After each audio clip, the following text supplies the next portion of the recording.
Hello. My first question would be this issue of the exchange is titled ATT 2.0. So, what are your thoughts about teaching the technique in a digital age? About teaching it? You mean using the web to teach it, or promoting the technique? Which one are you referring to? Well, I'm interested in both. So, maybe first, what are your thoughts about promoting it? Because you're kind of the father of promoting the technique on the web, I would say. Well, I don't know about that. But in terms of promoting the technique, and I'm using promoting in the best sense of the word here, the web is the place to do it. It's kind of taken over from pretty much everything else as being the main place that people find teachers, that people learn about the Alexander technique. And so I think it's crucial for any teacher who is actually interested in getting students to use the web to do that, and just in general to exchange information about the technique, to provide explanations of the technique, to have videos and audio recordings, and using the social media aspect of it as well. It's really the place where it's all happening right now. Yeah, I think so too. Do you see it more towards the social media, or do you think people search more on websites, or the combination of it? I think it's a combination. I think it's really crucial to have a website to start with. I know there's some people who kind of like to jump into social media um, first, but I think that's a mistake because if you don't actually have a website that people can go to and find out about you, you're kind of expending your energy unnecessarily. So, I'd say the first step for anyone who wants to take the web seriously, any Alexander teacher, is to get a website, make sure it has that it's set up properly, Yeah, that it's actually going to people are going to be able to find it, and that that it's configured properly, and then properly. Yeah, properly, yeah, and yeah, then if social media draws you, certainly Facebook right now is, yeah, I would say the place where teachers are interacting and where a lot of people are going to get information about the technique. So you'd want to be on Facebook and probably Twitter and maybe some Twitter. of the other platforms. Yeah. Yes. So do you think that people should have a website and link that to their presence on the social media as well? Well, So yeah. I mean, I think what have it all. you can do on Facebook, for example, you can create excuse me, create a page that is about you, and on that page there would be a link to your website, so that if someone's following your postings, they will at some point be able to tell where you are and contact you that way. Yeah, Yeah. absolutely. But I have to say, I mean, that's what I think people would do well to do. But I have to say, by and large, in the Alexander world, people have not done that. Most teachers don't even have websites yet, and very few are, in fact, active on Facebook or Twitter. And I think Yes. I that's very sad. I think it's a huge missed opportunity, and I don't really understand all the reasons why it's true. It seems very odd to me, but we are lagging way behind other fields in that area. That's my impression too, that lots of people stay off social media Hmm. and try to locally find their students rather Hmm. than using what's available. Well, I think that it's fine to find your students locally if that works for you, but even locally, even someone around the corner from you is going to want to find out something about you before they come for a lesson, and where they're going to find it out is almost certainly going to be on the web. Yeah. So I think people don't quite understand the new dynamic of connecting with people. I don't know in Germany if this is true, but certainly in the States, any business that wants to be taken seriously of any kind has a website. My plumber has a website. Yeah. I, Um, I, my that auto seems like repair guy has a website. international nowadays that people have websites with their information on it. Hmm.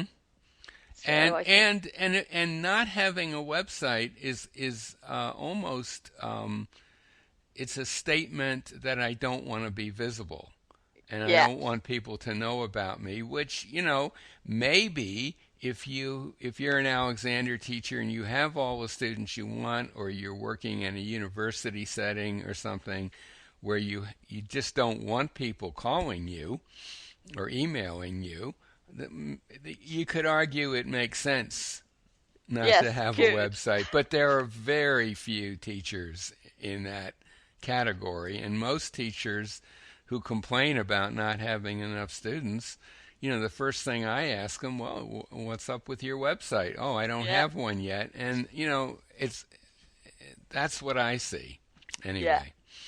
So So, yeah, then there are the teachers who have websites and still don't get students in from their website. Do you think that there are mistakes, what people do with their websites, or how they could improve on what they do with their website and their web presence?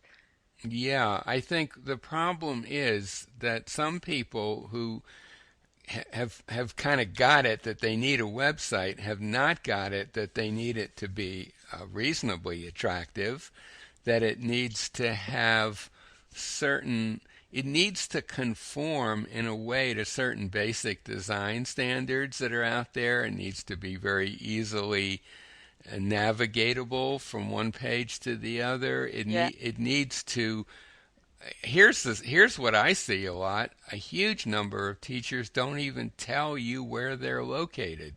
It's yeah, as it's studious as it's websites. yeah, it's as if Yeah, you are going to be so drawn to them that you're going to go and have lessons even if they're halfway around the world. You don't really care where they are. It's so important that you connect with them. It's a weird mental set on their part. So yeah, you have to be very clear where you are. It should be right at the top of a page. Um, there, you should obviously avoid, if you want to appeal to the general public, you should avoid jargon. yeah, And you probably should avoid pictures of Alexander. They're not going to help you any. Certainly not on your home page. There are a lot of common yeah, mistakes that people do make. Sometimes teachers, someone says, well, you got to have a website, so their kid makes a website for them because they learn in school how to make websites. Well, that's fine, except usually it's not going to be it's going to look like a kid did it. yeah. You And find a that's lot of them in the web on the web. right. And yeah, and people just don't take, a lot of teachers don't take the time, who have websites, don't take the time to really think through the process of how are people going to react to this site? Well, how are they going to find it in the first place? And then how are they going to react to it? Yeah, I think there's a huge gap there. And as I said before, most teachers still don't even have a website of any kind. yeah.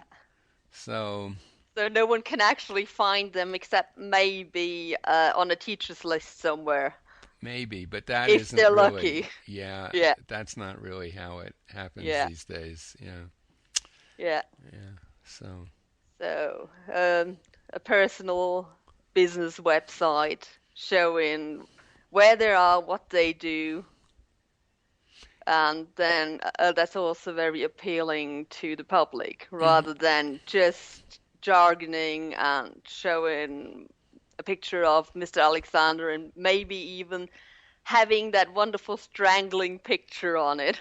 Well, yeah, there is. There, there's an amazing amount of strangulation going on some websites and skeletons and things like that. You know, stuff that might make sense to other teachers, but Yeah, is very off-putting to the general public.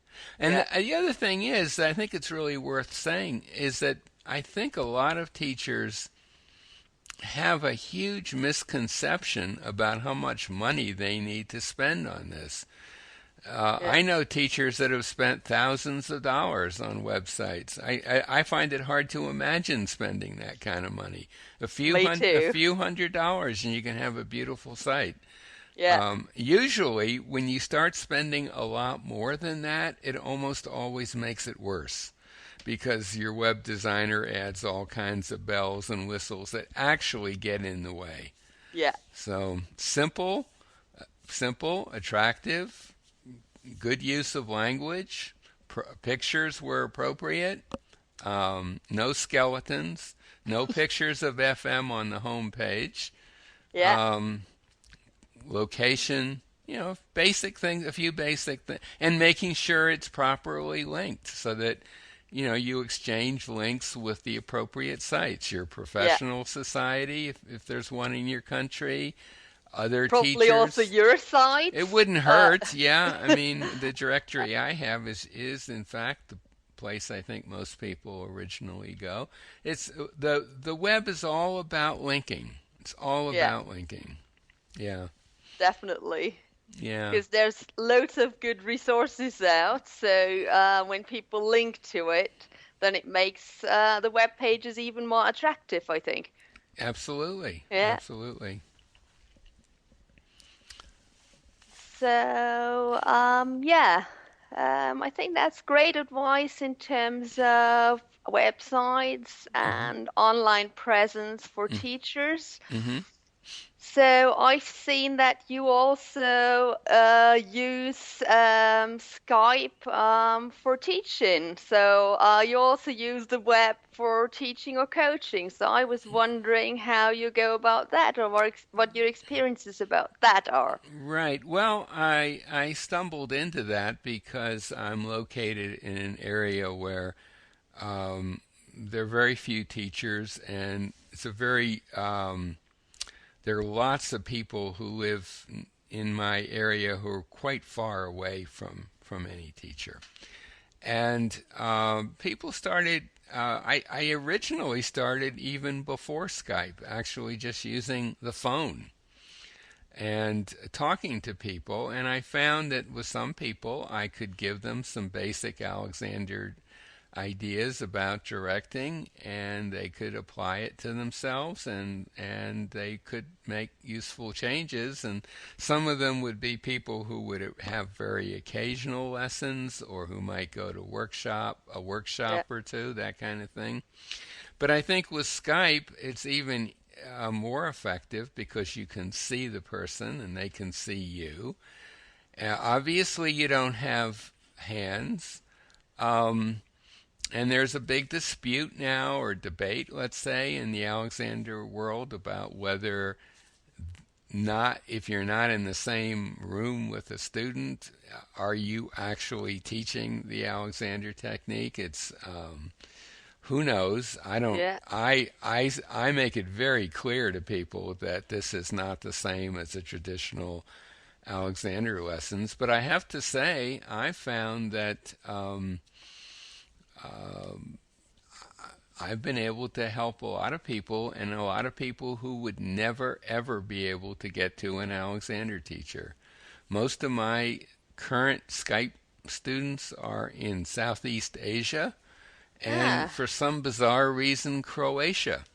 And there just wow, aren't any teachers. And yeah, so, I suggest if someone wants to explore it, you know, just get Skype. It's free, and maybe just experiment with some people yeah, and see what happens. I don't think it's for everybody. I think some people are not going to be very happy interacting with people at a distance like that. But for me, and I know for a number of a growing number of teachers, this is becoming a significant part of their practice. Yeah, I think that's also a way to get the technique more known in areas where there aren't any teachers, Absolutely, where absolutely. people would never get a chance to actually see a teacher. Well, that's the thing. I mean, almost all the people that I work with, there is absolutely no way they would ever have access to a real live teacher. This just would not happen. Yeah, And if they can get some benefits, even if it's not all of the same benefits they might get with an in-person teacher, and it helps them, and they tell people about it, and some of the people they tell were their teachers, then I think it's going to help everybody. yeah, I think so too. Right. Yeah, so if someone has a Skype session with you, how should we imagine that, or how do you work with people working via Skype? Do you actually work with people in activities, or Mm. do you Hmm. what? How do you work? Well, usually at the first lesson, all I want to necessarily be able to see initially is just their head, neck, and torso. So they could just be sitting at a desk, or it can help if they can turn at right angles to that. After the initial session, I try to get them to set things up so that I can see them walking and moving and bending over and whatever activities, sitting at a desk, typing, that kind of Yeah, stuff, or working on their computer. And what I have found, the two invaluable tools that I have found is what are sometimes called in the Alexander world negative directions or inhibitory directions, that yeah, is, no statements. Although there's a new variant that's come out, kind of the positive variant of yeah. negative directions. But negative directions just seem to work better in general, and they certainly work really well on Skype. I obviously spend a lot of time talking about how you're going to deliver these directions to yourself. You don't want to put any pressure on yourself or try to make things happen or concentrate on them. I spend a lot of time on that. And I find that negative directions, and I'm sure the positive variant that has just recently emerged will work Yeah. just as well.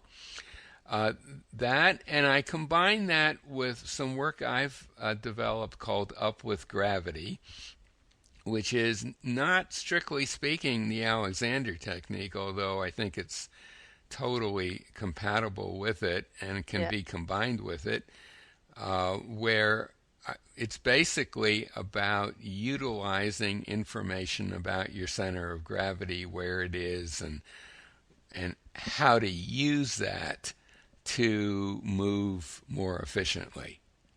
Well, that sounds like something you can really convey via Totally. talking. I can convey it by talking, and I have a website that conveys it all as well. Yeah, Upwithgravity.net. I mean, I think anyone can go to that website and learn the basics of it yeah, in about 15 minutes if they choose to. Although it does sometimes help to talk someone through it a bit, and especially the sort of latter stage of it where I combine it with negative directions, yeah. because the two go together perfectly. So those are the tools I use. But I don't think I think a teacher could use whatever skills they have. They don't have to do it the way I do it in order to be effective. I know a lot of teachers who are using Skype who come out of very different training Yeah, backgrounds than me, and are having success at it. yeah. So I think it's if someone is intrigued by the possibility of using Skype, I think they ought to just explore it with whoever might be available to them, in there that they know who are willing to spend a couple of sessions and see what Yeah. happens. So you'd really recommend people to try it out. Absolutely. Yeah. Absolutely. I don't think that you have much to lose. I mean, I think it's important to explain that you're not doing a traditional Alexander technique lesson, and Yeah. maybe it shouldn't even be called an Alexander technique lesson. I don't know. I mean, this is the dispute that I think is Yeah. coming up now. I tend to just refer to it as movement coaching using the principles of the Alexander technique. Yeah. Discoveries of F. Matthias Alexander, however you want to phrase Yeah. it. Yeah. That sounds like a good definition for Yeah. people to Yeah. use. Yeah. And maybe even easier for people to understand who don't know about the technique. Hmm. When you say you do movement coaching, maybe that's attracting even more people than giving it a name that's maybe not really fitting to Hmm. what some people would expect. Yeah. I mean, I have a little page, a web page, which I have not really developed very much, but I plan to at some point. Just movement coaching by phone, and I changed it recently to movement coaching using Skype because Yeah. originally, as I said, I was actually using the phone. And I just explain a little bit on that page, what it is that I'm doing, what it is and what it isn't. But I haven't put any energy into developing that page. That's kind of a project for down the road. Well, it sounds interesting. That's great. Yeah. So, is there anything else you would like to share with the readers of Exchange and with our audience about the technique and the web? Or There is a very general point I would like to make, and I think it's something that is important to think about in terms of getting more teachers out there on the web, and that's the role of organizations in the Alexander world, including ATI and AMSAT and STAT and all the rest of them. I think in general, not only have Alexander teachers not been very as a group, been very good at using the web, although some teachers are doing extremely well. yeah, But I think Alexander Technique organizations have also done very, very poorly. And I think there's a reason for that, which just takes a little while, takes a moment to think about, to understand why it might be that organizations of any kind, not just Alexander organizations, but businesses, any organization yeah, is by definition an organization. There's someone in charge or some group of people in charge, and there's some sort of a structure to it. And the internet or the web is not an organization. It's almost an anti-organization. It's a network. There's no hierarchy. There's nobody in charge. And unlike an organization that tends to be sort of a top-down system, the internet is pretty much all bottom up. It's totally different. yeah, And it's very difficult for most organizations of any kind to get to wrap their minds around that and to figure out how to interact with it successfully. Big corporations have been seriously tripped up by it, and Alexander Technique organizations generally don't know how to use it. And the what's happened is that I think most Alexander organizations, their people, the boards running them or whatever, do understand that the web is somehow important. I think it's hard not to know that these days. yeah, And their solution to how we're going to use it is to outsource that to some expert who will design a website for them or do something for them. And I'm a big believer in outsourcing for certain things. I outsource all my web design. yeah, But you can't just outsource it without having a pretty clear idea of what it is you want that outsourced product to do and how it's going to do it. You can't just say to someone, "Oh, we need a website for our organization. Could you produce one? We want it nice and fancy and this and that," and let it go with that. All that'll happen then is you'll spend a lot of money and it generally won't be very effective. You have to have people involved in it who know something of the web. And the only way that's going to happen is going to be bottom up in terms of getting members, encouraging members of the organization to get involved with the web. Some of them may just end up getting a website, and that'll be fine.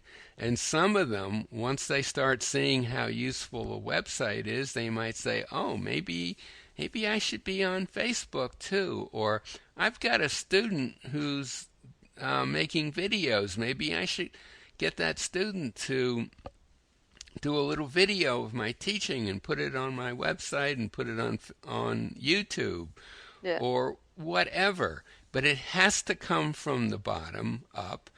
And what organizations can do, and I believe should do, is do everything in their power to encourage their members to jump into the web. I think every organization, every newsletter of every organization should have an article about it. I think it should be a constant refrain. I think a training course, a teacher training course that doesn't encourage their students to have a website by the end of their first year up and running is terribly remiss. Someone graduating from a training course should have a website that's been around for a couple of years, that's been So indexed. people can find it. It's been indexed by Google, and then Yeah. all they have to do on the day of graduation is change a couple of words from Alexander Trainee to Alexander Teacher, and they may already have people who've contacted them. It's insane that isn't what's being done. I think but it needs to be.